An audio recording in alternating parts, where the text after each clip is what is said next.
It starts on January 12th in a wooded area just off South Dixon Road. Sherelle Harris Shaw is found dead from a gunshot wound. And every month after, a person in Jackson is murdered, leading up to the latest situation in the driveway of a home on Superior Street, located in Midtown Jackson. Laquan Rogers was shot to death over what authorities suspect was an argument. This makes 43 murders for the city of Jackson. That's a 20% increase from last year, and there are still 6 weeks left in the year. There were only 35 murders last year. The most dangerous areas for murders, Jackson's Police Precinct 1.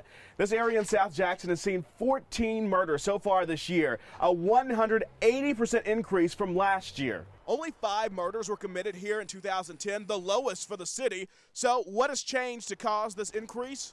Nothing except that's where they occurred. But for the folks who live and work in this area, these numbers don't worry them. When I wake up every morning, I leave out the house, I pray, and I always ask God for a shield of protection around me and my place of business. Owner of Adrian Faith Salon Services, Delisha Mallett, told me she's lived in the area her whole life and doesn't feel threatened. You do have to pay attention to your surroundings, and just 2 doors down is Precinct 1, and they're constantly coming back and forth in the front and behind my business all day long, so I'm really not scared at all.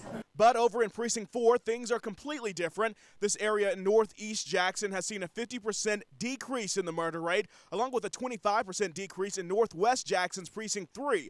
The only other area to see a spike in murders is Precinct 2 in Central Jackson, a 50% increase so far this year. Unfortunately for everyone, Jackson police are seeing a trend that creates a difficult task.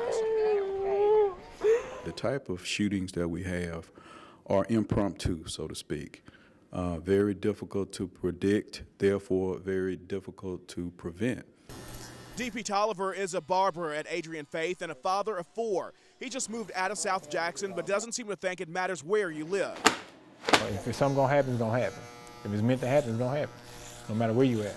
And for one customer, that statement is very true. You never know what's out there, you know, and when I got carjacked, it made me aware of my surroundings. So, how will the rising murder trend be stopped? The answers to those questions go beyond the walls of this police department.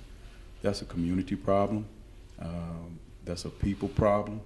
We're going to have to work with individuals within our community to try to show them other ways to resolve conflict. Taking you behind the blue lights, C.E. Huffman, Fox 40 News.